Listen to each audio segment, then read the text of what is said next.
CM बनेंगे आप अगर ऐसा होता है?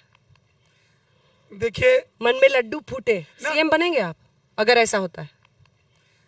देखिए मन में लड्डू फूटे, नेता क्या बन रही है, रणनीति कैसे बढ़ रही है, सियासत, इन सब पर डल झील के किनारे ये दिन भर की पेशकश आप देख रहे हैं। और अब हमारे साथ जम्मू कश्मीर के बीजेपी अध्यक्ष रविंद्र रैना जी जुड़ गए हैं, जो कि नौशेरा से चुनावी मैदान में भी हैं और इसी के साथ साथ एक तेज तर्रार फायर ब्रांड नेता के तौर पर लोगों के बीच में जाते हैं। और खास तौर पर जब पीएम की रैली होती है तो इनका एक अलग ही रूप उसमें दिखाई देता है। किसमें कितना है दम? तो शुरुआत इसी सवाल से रायना साहब, कितना दम है बीजेपी में? खाली जम्मू के दम पर या कश्मीर में भी कुछ होगा? पूरे जम्मू कश्मीर में भारतीय जनता पार्टी का सबसे मजबूत तरीन ऑर्गेनाइजेशन है। जम्मू में भी भारतीय जनता पार्टी जीतेगी, कश्मीर में भी जीतेगी।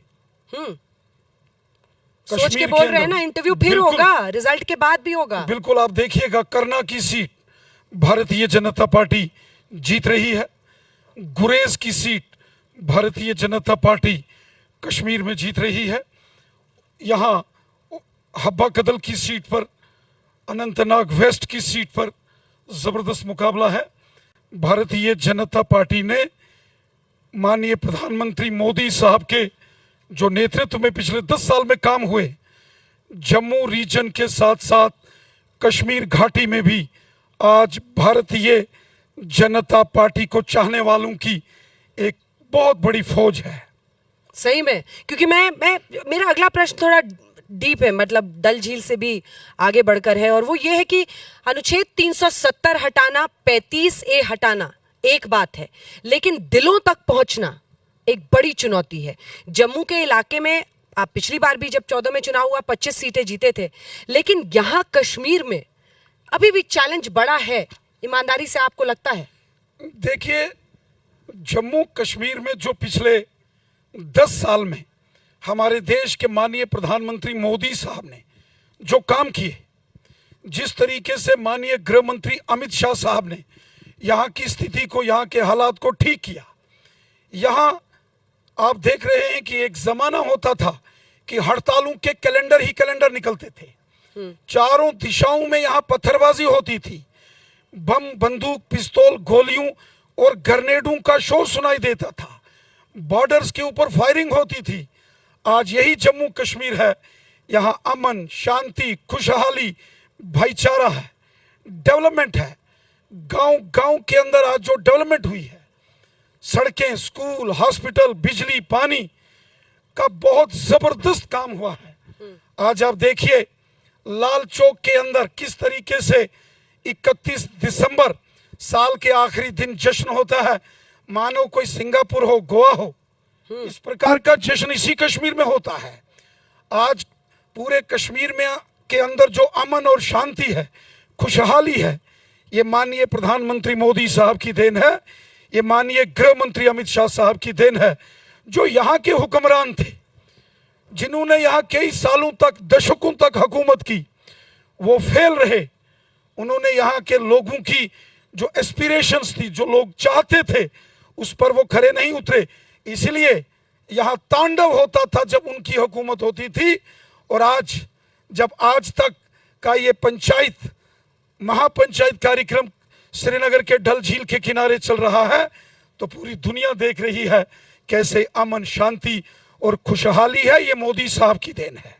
लेकिन ये बताइए कि आपने यूथ के एस्पिरेशंस की बात की, विपक्ष कहता है बीजेपी अपने एस्पिरेशंस को पुश करने के लिए इंडिपेंडेंट्स को मैदान में छोड़ रही है, प्रॉक्सी कैंडिडेट्स, खूब सारी छोटी छोटी पार्टियां, और उसको खूब फंड दे रही है। आरोप है विपक्ष का, आप इतना कंफ्यूजन पैदा करना चाहते हैं लोगों में कि वोट बटे और कटे।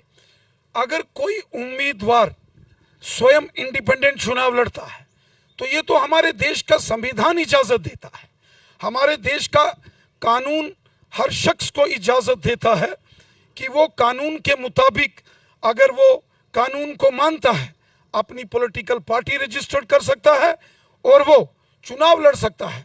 तो हम किसी को चुनाव लड़ने से क्यों रोकेंगे? पर जम्मू में तो ऐसा नहीं हो रहा, क्यों? कश्मीर में हो रहा है। जम्मू के अंदर भी आप देखेंगे कि बहुत सारे निर्दलीय इंडिपेंडेंट कैंडिडेट भी चुनाव लड़ रहे हैं।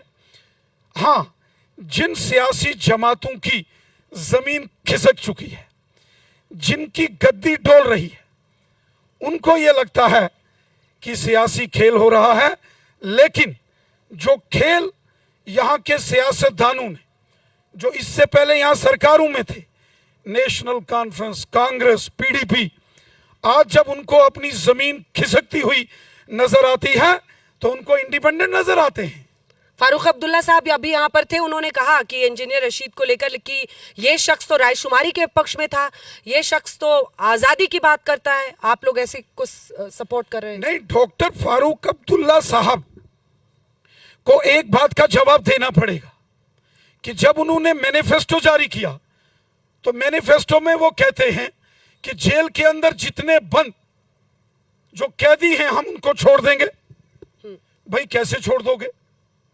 जो जिन लोगों ने कश्मीर को कब्रिस्तान बनाया, जिन लोगों ने जम्मू कश्मीर में शमशान घाट भर दिए, जो पाकिस्तान से बम, बंदूक, पिस्तौल, गोलियां लेकर जिन्होंने यहां बेगुनाह लोगों का कत्ल किया, जिन्होंने जम्मू कश्मीर के बेगुनाह लोगों का खून बहाया, आप अपने मैनिफेस्टो में कहते हैं कि अगर आपकी सरकार आती है तो आप उनको खुला छोड़ देंगे। कैसे खुला छोड़ दोगे डॉक्टर फारूक अब्दुल्ला साहब? और अगर कोई ऑनरेबल सुप्रीम कोर्ट से, ऑनरेबल अदालत से, अगर अदालत ने कोई फैसला सुनाया है किसी के बारे में, तो डॉक्टर फारूक अब्दुल्ला साहब क्यों कांपना शुरू हो गए? वो तो अपना मैनिफेस्टो पढ़े, उस मैनिफेस्टो में वो क्या लिखते हैं?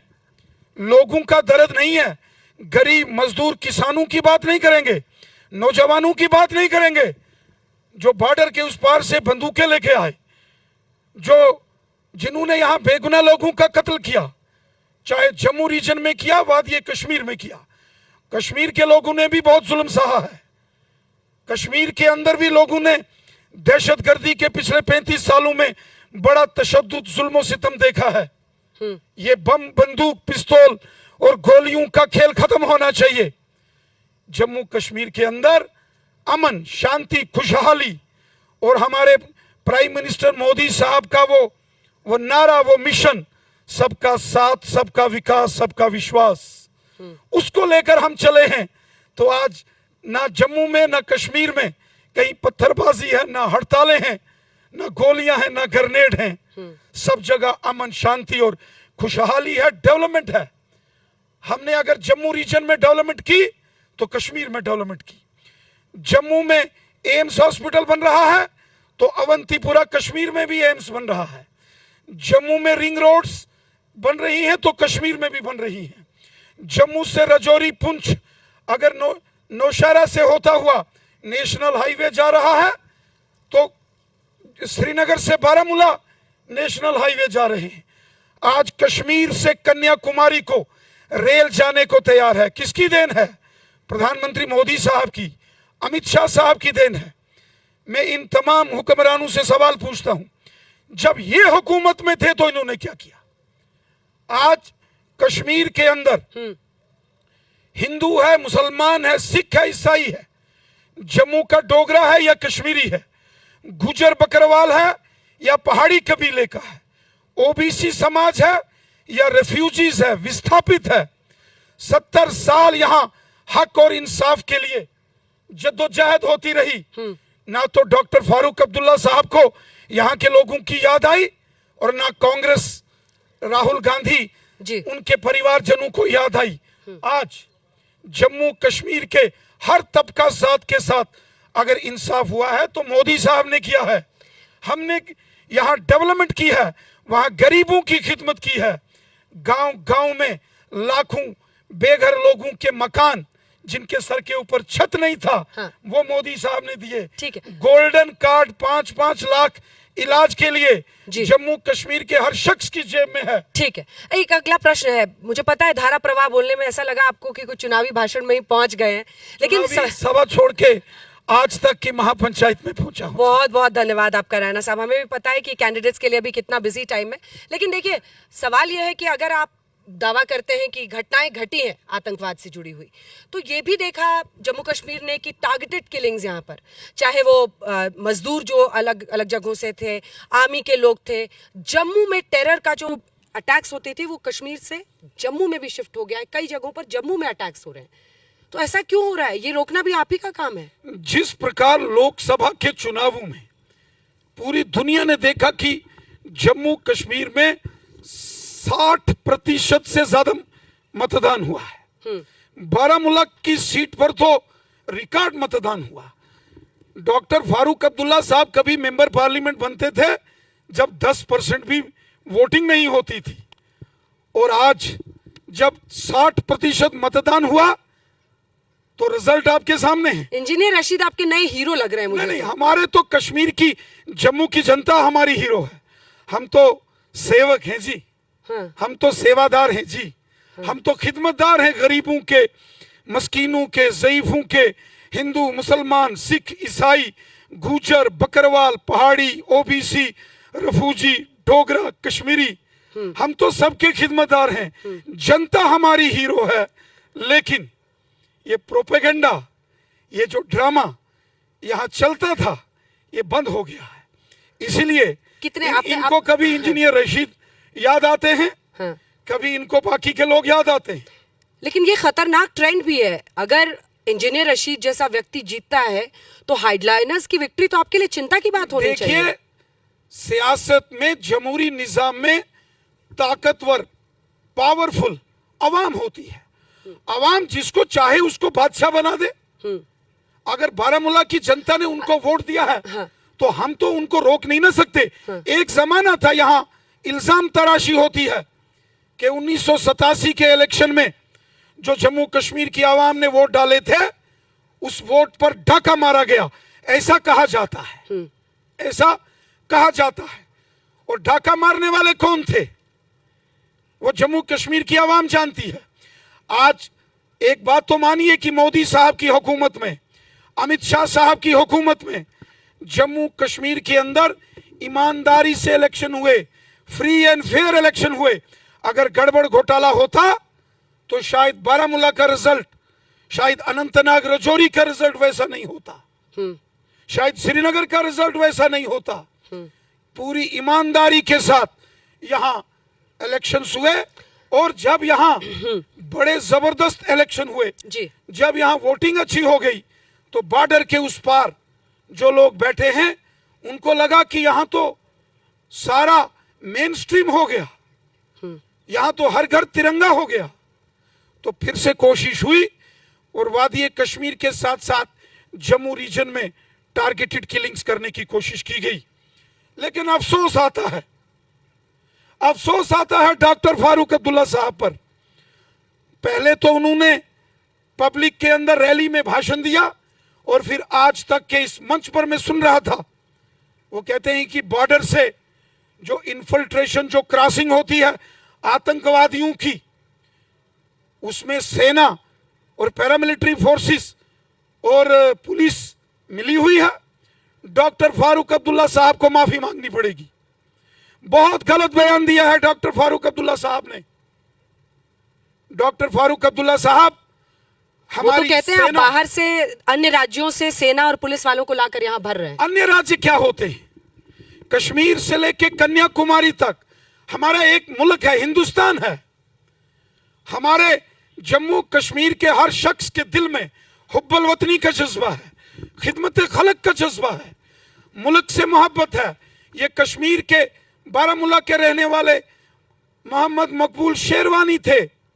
जब 1947 में पाकिस्तान की फौज ने हमला किया था, तो मोहम्मद मकबूल शेरवानी साहब खड़े हुए थे हाथ में तिरंगा झंडा लेकर, और उन्होंने नारा दिया था, पाकिस्तानी हमलावर खबरदार, हम कश्मीरी हैं हिंदुस्तानी, हम हिंदुस्तानी हैं तैयार। वो नारा देने वाला एक कश्मीरी मुसलमान था। डॉक्टर फारूक अब्दुल्ला साहब को याद करना चाहिए, और डॉक्टर फारूक अब्दुल्ला साहब को माफी मांगनी चाहिए जो उन्होंने ये गलत बयानबाजी की है कि आर्मी और जम्मू कश्मीर की पुलिस और हमारे पैरामिलिट्री फोर्सेस के जवानों पर जो उन्होंने गलत इल्जाम लगाए हैं। डॉक्टर फारूक अब्दुल्ला साहब, आपको पूरे देश से, जम्मू कश्मीर से, आर्मी के जवानों से, पुलिस और पैरामिलिट्री फोर्सेस के जवानों से माफी मांगनी पड़ेगी। आपने बहुत गलत बयान दिया है। जम्मू कश्मीर आज अगर महफूज है, आज डॉक्टर फारूक अब्दुल्ला साहब, श्री राहुल गांधी जी अगर लाल चौक में आइसक्रीम खाने जाते हैं, वाजवान का लुत्फ उठाने शरेआम लाल चौक के अंदर घूमने जाते हैं, ये प्राइम मिनिस्टर मोदी साहब और अमित शाह साहब की देन है, जो यहाँ के हालात ठीक हुए हैं। और आज जब हालात ठीक हो रहे हैं तो आपको वही बंदूक वाले, वही पत्थर वाले याद आ रहे हैं। कोई नहीं चाहता किसी के घर के सामने पत्थर चले या गोली चले। हाँ। कोई नहीं चाहता, कोई माँ बाप नहीं चाहता कि किसी का बच्चा गलत रास्ते पर जाए। यहाँ जबरन लोगों को बंदूक की नोक पर बॉर्डर के पार किया गया। कश्मीर के लोग सच्चे हिंदुस्तानी हैं। मैं कहता हूं जितने हुब्बल वतनी का जज्बा, मुल्क से मोहब्बत का जज्बा रखने वाले जम्मू कश्मीर के लोग हैं, कश्मीरी हैं, डोगरा हैं, गुजर बकरवाल और पहाड़ी कबीले के लोग हैं, रेफ्यूजीज हैं, शायद ही कोई इतना वतन परस्त मेरे होगा। 2-3 सवाल रह जाएंगे, 2-3 सवाल रह जाएंगे। छोटा छोटा सवाल पूछती हूँ, जल्दी जल्दी जवाब दीजिएगा। आपने कहा कि यहाँ पे हालात ठीक है, आजकल बीजेपी के क्या हालात हैं? अरे सुनिए सर, पहली लिस्ट आई, वो लिस्ट वापस ले ली। अब जनता खोजी थी, इसमें रविंद्र रैना का भी नाम नहीं है। फिर आप अगली लिस्ट लेकर आते हैं, फिर आपके कितने सारे बड़े बड़े नेता पार्टी दफ्तर पहुंच जाते हैं, शोर शराबा, मतलब पूरी दुनिया देख रही है। बीजेपी वाले नाराज हो गए, आपने टिकट ठीक से नहीं बांटा। फिर जो बड़े बड़े थे, जिनको आपने, जिसमें 2 पूर्व डेप्यूटी सीएम भी हैं, उनको आपने पार्टी में पोजीशंस दी सबको मनाने के लिए। ये क्या हुआ? गड़बड़ किसके की थी? भारतीय जनता पार्टी आज जम्मू कश्मीर में सबसे बड़ी पॉलिटिकल पार्टी है। जम्मू कश्मीर के अंदर 15 लाख से ऊपर रजिस्टर्ड जिस पॉलिटिकल पार्टी के प्राइमरी मेंबर्स हैं, उस पार्टी का नाम है भारतीय जनता पार्टी। इसलिए जब परिवार बड़ा हो गया, जब कुंभा बीजेपी का बड़ा हो गया, स्वाभाविक रूप से बर्तन टकराने लगे। मैं बर्तन तो नहीं कहूंगा, चूंकि पॉलिटिकल वर्कर्स हैं, इच्छा तो सबकी रहती है चुनाव लड़ने की। अंतोगत्वा जब पार्टी ने कैंडिडेट्स का ऐलान किया, आपने देखा होगा, ठीक है, शुरू शुरू में कहीं कहीं दिक्कत या कहीं कहीं कुछ हमारे कार्यकर्ताओं के मनोभाव था, उन्होंने अपनी इच्छा जाहिर की, लेकिन अंतोगत्वा सब मान गए हैं। हम एक परिवार के रूप में अपना कार्य करते हैं। आप भी जा रहे थे, मैंने सुना, मनाने के लिए। तरुण चुग साहब, आप जा रहे थे मनाने के लिए, क्या कहते थे उनसे? चूंकि मैं पार्टी चलो इस बार नहीं, अगली बार टिकट मिले, क्या समझा क्या रहे थे? क्या घुट्टी पे ला रहे थे आप? चूंकि मैं पार्टी का अध्यक्ष हूं जम्मू कश्मीर में, तो मेरी जिम्मेवारी है अपने सब कार्यकर्ताओं से मिलना। और मैं हमेशा अपने कार्यकर्ताओं की बहुत इज्जत करता हूं, बहुत मान सम्मान अपने कार्यकर्ताओं का करता हूं। जो कार्यकर्ता मेरे पास आए, मैंने उनकी भी सुनी और बहुत सारे कार्यकर्ताओं के घर में गया, सबसे बातचीत की। और आज फिर से एक टीम के रूप में भारतीय जनता पार्टी चुनाव लड़ रही है और हम ये चुनाव पूरी ताकत के साथ लड़ रहे हैं। हम चुनाव जीतेंगे और जम्मू कश्मीर की अगली सरकार भारतीय जनता पार्टी की होगी। जम्मू कश्मीर का अगला chief minister Bharatiya Janata party का होगा। ज्यादा दिन बचा कहाँ है, अक्टूबर के पहले सप्ताह में नतीजे आ जाने। एक सवाल से हम भी इंतजार कर रहे हैं। हाँ, क्या मामला क्या है? मैं समझ नहीं पा रही हूँ कॉन्फिडेंस का। मतलब 43 सीटें उधर है, क्या सोच रहे हैं? लेकिन एक से कितनी आपने इस बार 25 सीटें दी हैं, टिकट दिए हैं मुस्लिम उम्मीदवारों को। पीर पंजाल के इलाके में, कई ऐसे इलाके हैं। कश्मीर में कितनों को दिया? कश्मीर के अंदर भी भारतीय जनता पार्टी ने बड़ी तादाद में, यहाँ हमारे जो मुस्लिम समाज से वाबस्ता कार्यकर्ता हैं, उनको हमने मैदान में उतारा है। बहुत जबरदस्त टक्कर कश्मीर के अंदर भी हमारे कार्यकर्ता दे रहे हैं। वहीं अगर आप रजौरी, पुंछ के अंदर चले जाएंगे, पुंछ, मेंढर, सुरनकोट और वहीं दरहाल, थन्ना मंडी, मंजाकोट और बुद्धल सुरनकोट के एरिया में भी हमारे कार्यकर्ता चुनाव, जो मुस्लिम कार्यकर्ता हैं, चुनाव लड़ रहे हैं। वहीं बनहाल, इंदरवाल के अंदर भी जो डोडा, किश्तवाड़, रामबन का बेल्ट है, वहां भी हमारे मुस्लिम कार्यकर्ता चुनाव लड़ रहे हैं। जबरदस्त इस समय मुकाबला इन सीटों पर हो रहा है और मुझे यकीन है कि जिस तरीके से मोदी साहब ने और अमित शाह साहब ने जम्मू कश्मीर की जनता के दिल जीते हैं। दिलों की दूरी और जम्मू कश्मीर की दूरी अगर किसी ने कम की है वो मोदी साहब हैं, वो अमित शाह साहब हैं। यहाँ जो पहाड़ी कबीले के लोग हैं, रैना साहब मैंने काउंटिंग कर ली है यहाँ पे गुज्जर कितनी बकरवाल बार लोग आपने हैं, मोदी जी उनको अमित जो शाह का नाम support लिया है ना, मिला है। मैंने लिख लिया है। जी। मोदी जी का अमित शाह का आपने जितनी बार नाम लिया ना मैंने काउंटिंग कर ली है। वही हैं, उन्होंने दिल से काम किया है। मैं आपको बोलता हूं, आप कश्मीर के किसी भी कोने में चले जाएंगे, आप प्रधानमंत्री मोदी साहब का और अमित शाह साहब का नाम लीजिए, लोग दिल से सलाम करेंगे मोदी जी को। एक सवाल सुनील जी भट्ट का है। नमस्कार रविंदर रैना जी, आप दावा कर रहे हैं कि भारतीय जनता पार्टी ही अगली सरकार यहाँ जम्मू कश्मीर में बनाएगी। चलिए मान लेते हैं कि भारतीय जनता पार्टी चुनाव के बाद सबसे बड़े दल के रूप में उभर कर आती है, सिंगल लार्जेस्ट पार्टी के रूप में उभर कर आती है। आप मुझे बताइए कि बहुमत के आंकड़े को पार करने के लिए क्या इंजीनियर रशीद से आपकी साठगांठ पर्दे के पीछे चल रही है? जो जमात के लोग स्वतंत्र तौर पर चुनाव लड़ रहे हैं उनसे समर्थन लिया जाएगा? क्या सभी साम दाम दंड भेद बीजेपी का प्रयोग करेगी कि सिर्फ उमर अब्दुल्ला और महबूबा मुफ्ती को सत्ता से बाहर रखने के लिए आप किसी के साथ भी गठबंधन करेंगे? भारतीय जनता पार्टी अपने दम पर जम्मू कश्मीर में सरकार बनाएगी।